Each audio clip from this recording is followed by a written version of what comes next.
This is a automotive seat heater, and it's made with carbon fibers in this case. It was not expensive,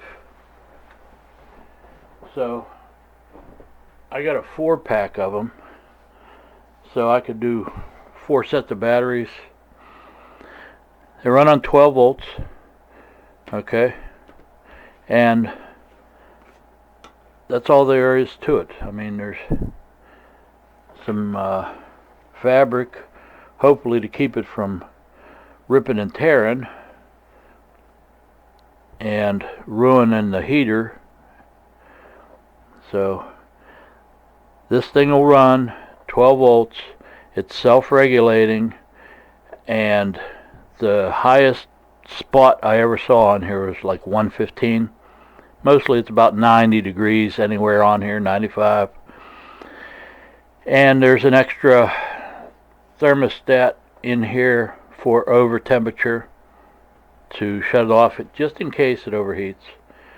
But it gets nice and warm to the touch, and that's all you want. So you can put this next to your batteries. I'm putting a piece of paper in between just because it just seems sensible. Setting the batteries right on it, and that way it warms up the batteries if they get cold. So I'm just going to hook this to a thermostat and 12 volts, and that's it. When the thermostat calls for heat, it'll turn on. This thing uses about 20 watts of power. That doesn't sound like a lot, but it's enough to get it warm, just like you would in a car. You wouldn't want it hot enough to melt the seat cover, you know, or your butt. So it's only going to get warm enough to produce some amount of heat. And if you're looking at keeping your batteries from freezing, you don't need a lot. Just need to keep it above freezing. So if we can keep it around 40 degrees, that's pretty safe. So that's what I'm using. A heating element for an automobile, and that's all I should need. Okay, now you're going to see what looks to most people like a mess, but this is all do-it-yourself. Now if you get a regular battery with a BMS, you don't have to wire in a BMS, okay? But I did, because I got individual cells. Now, what I have here inside this box is a sensor that goes down to my voltage sensor that I made, that will turn on the charger after it reaches a certain level that I set. It'll shut it off after a certain level that I set for the charger to shut down. So this is a regular charger, the LiFePo4 battery charger, okay? And when it runs, it's inside here now. When it runs, it has place to ventilate, but it's going to heat this whole chamber up. In ice cold conditions, it's not going to overheat, okay? However, I have a monitor here. This is a wireless thermometer, okay? And then I got a little piece of wire to give me a little extra signal strength so that I can read it in the house. Okay, so this is what we have. We have regular LiFePo4 batteries, which would be self-contained in a package. Here, I'll show you one. So you could have something like this, okay, and everything's self-contained. It would look a lot nicer than mine does, but you would have 2 of these in my case, because I want 24 volts. So picture that in there, okay, because that's probably what you would have. Now see my BMS right here wired in? That keeps all these cells charged equally so that they discharge equally, and the life of the battery will be better because you won't have one cell trying to pull too much current compared to the other ones. So they'll all pull equally and work equally, and that's the whole concept behind that. Now back to this. This charger now is inside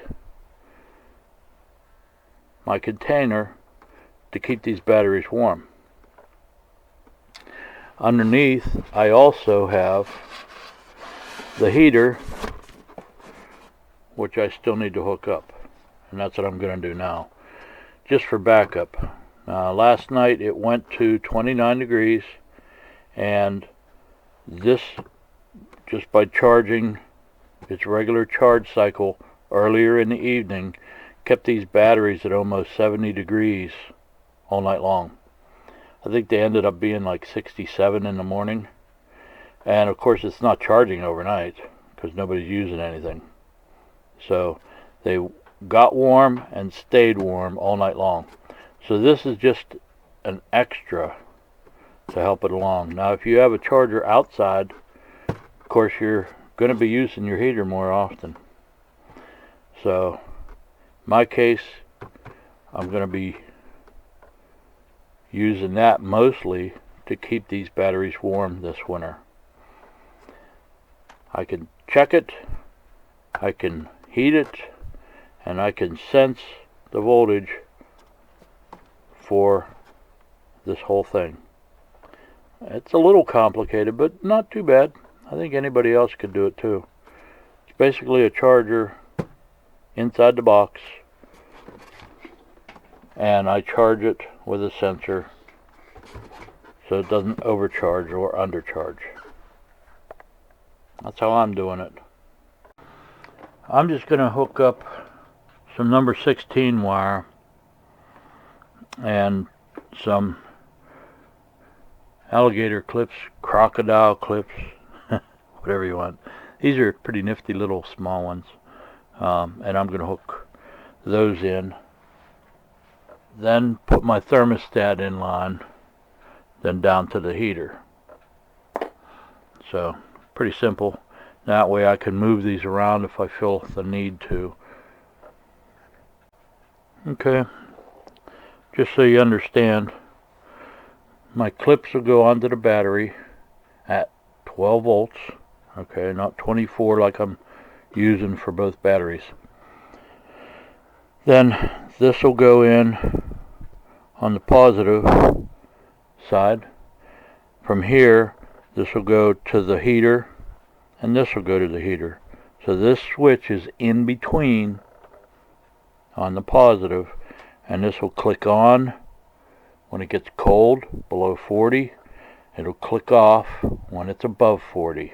So click on and keep the heater working, and then once the box is warm and the batteries are warm, this will click back off, and hopefully the box stays nice and warm. So that's how it is. This is in line, and I'm going to wrap this all with heat shrink to keep it from shorting anything out on the batteries, of course. Okay, so there's the connection. This goes to my heater, this goes to the battery. Okay, so there's your thermostat. It doesn't use any power whatsoever until it goes below 40 degrees. Then it'll snap on. So you can hook this up indefinitely to your 12 volt battery, and nothing will go through here in the way of power until it's below 40 degrees. Now you could use, in my case I'm running 24 volts, so I have two batteries, okay, and Each one is 12 volts.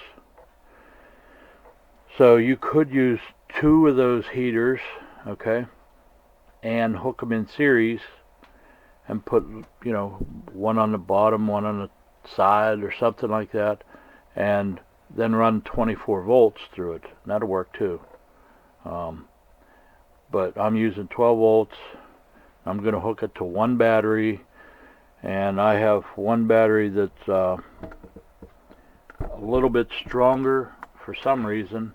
Even though I bought these cells all at the same time, the one battery is just a little bit stronger than this one, so I want to put it on that stronger battery, and that'll even out the two a little bit.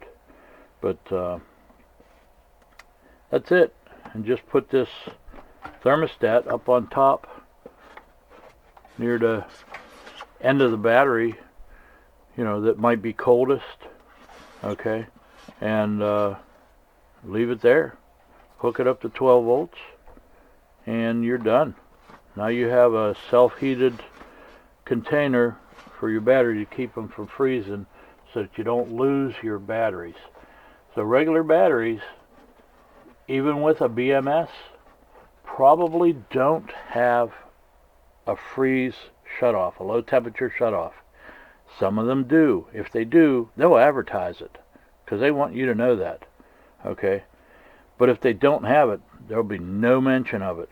It won't say they don't have one, okay? It just won't say that they do. So look for that. If you want a self-heated one, buy a self-heated one. Otherwise, you're not going to get a heater. And if you don't do this, if you don't put this heater in, you will lose your LiFePo4 batteries. No matter how pretty they look, no matter how much they cost, if you let them freeze and try to charge them, you're going to kill them. So this is very important to get a heater in them. Or keep them warm, put them in a warm place. But see, I'm out in the garage, out in the shop. The only heat I have is a wood burner when I fire up the wood burner. So this is the only way to keep them 24/7 from freezing. This is the best way I figured it out.